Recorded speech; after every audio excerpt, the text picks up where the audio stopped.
Witajcie, kochani. Ten odcinek miał być najprzyjemniejszy. Trzecia część, testowanie. Co może pójść nie tak? Otóż to wszystko. I dzisiaj Wam pokażę dokładnie, o co chodzi. Jak widzicie, auto jest już zamontowane. Mam tył napęd, mam przód napęd, jest płytka sterująca, sterowanie silnikami, bateria tu będzie podpięta, antena. No i co jest nie tak? Kod. Ale czy na pewno kod jest winien? No nie do końca. Tutaj przyszła złośliwość rzeczy martwych.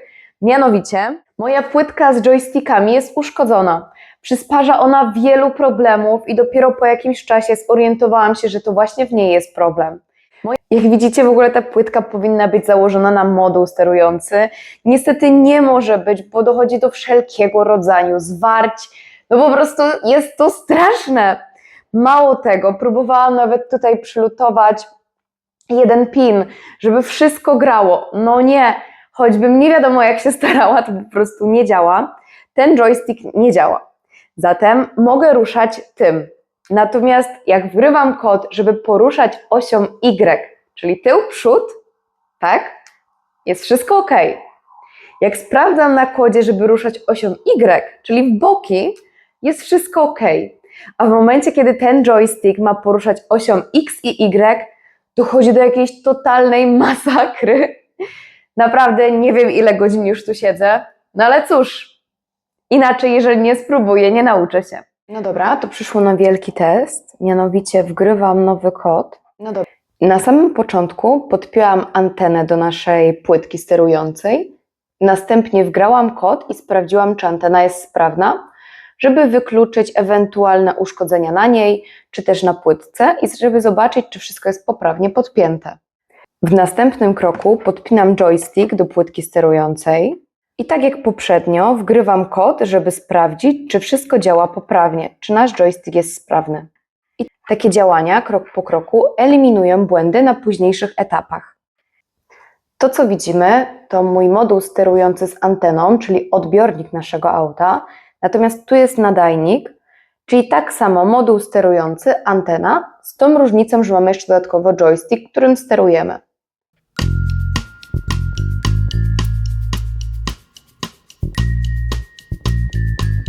No dobra, obiecywałam, że nie będzie słodko, cukierkowo i kolorowo, więc przechodzimy do najgorszego etapu, czyli do testów. Tu wyjdą wszystkie błędy. Najpierw podpinam sobie płytkę. Robię to na taśmę dwustronną jak na razie.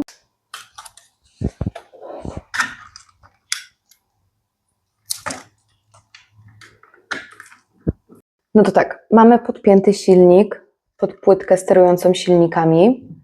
Ją teraz podpinam pod Arduino. Na razie zasilanie będzie szło stąd przez Arduino, więc nie potrzebuję baterii wpiętych na dole. Do tego dojdziemy później. Tutaj mam odbiornik, czyli płytka plus antena. No i czas na podpięcie kabli. Tak jak mówiłam na początku, nie mam zamiaru słodzić i udawać, że wszystko wiem, więc przyznaję się do błędu.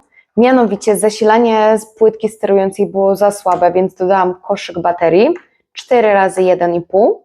No dobra, to czas na wielki test. Podpinam zasilanie.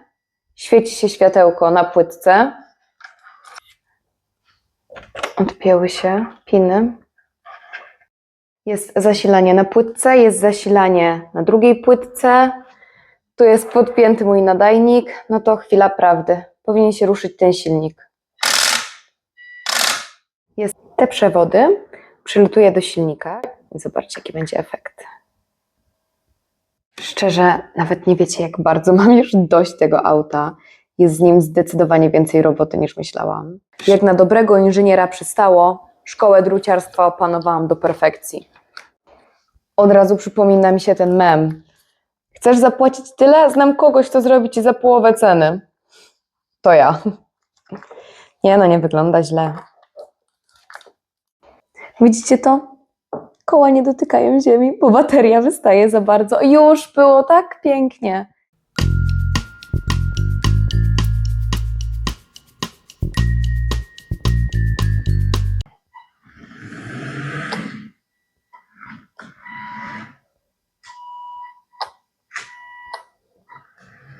Pomijając moje zdolności jako kierowcę auta, to myślę, że całość działa całkiem fajnie. Przyszedł czas na podsumowanie projektu i szczerze mówiąc, krew, pot i łzy. Myślę, że tak bym to nazwała. Czy podjęłabym się jeszcze raz? Oczywiście, że tak. Czy satysfakcja jest ogromna? Jak to autko wygląda? Jak Robocop. Spodziewałam się, szczerze mówiąc, że będzie trochę mniejsze, że będę w stanie założyć na niego obudowę. Jedno, co jeszcze mogę zrobić, to zamontować tutaj baterię, żeby ona była schowana. Tą w sumie też mogłabym tutaj schować, żeby one obydwie były w środku i chyba tak zrobię, że nie będzie aż takiej szkoły druciarstwa, no bo te przewody zmieszczą się tutaj. To jest rzecz, którą jeszcze zmienię. Jak już wiem, że projekt i wszystko działa, no to co, lecimy.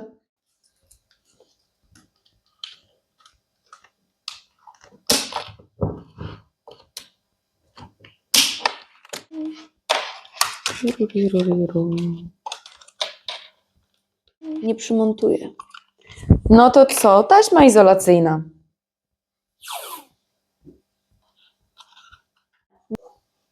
Finalny efekt jest taki. Jeszcze tu zrobię taśmą izolacyjną, żeby auto nie jeździło po tych przewodach.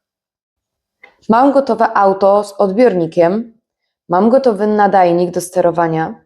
Czas na testy na dworze.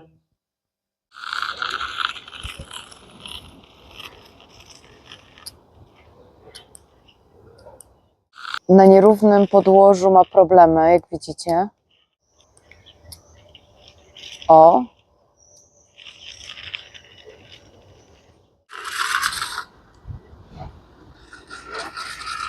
Wśród aut radzi sobie świetnie.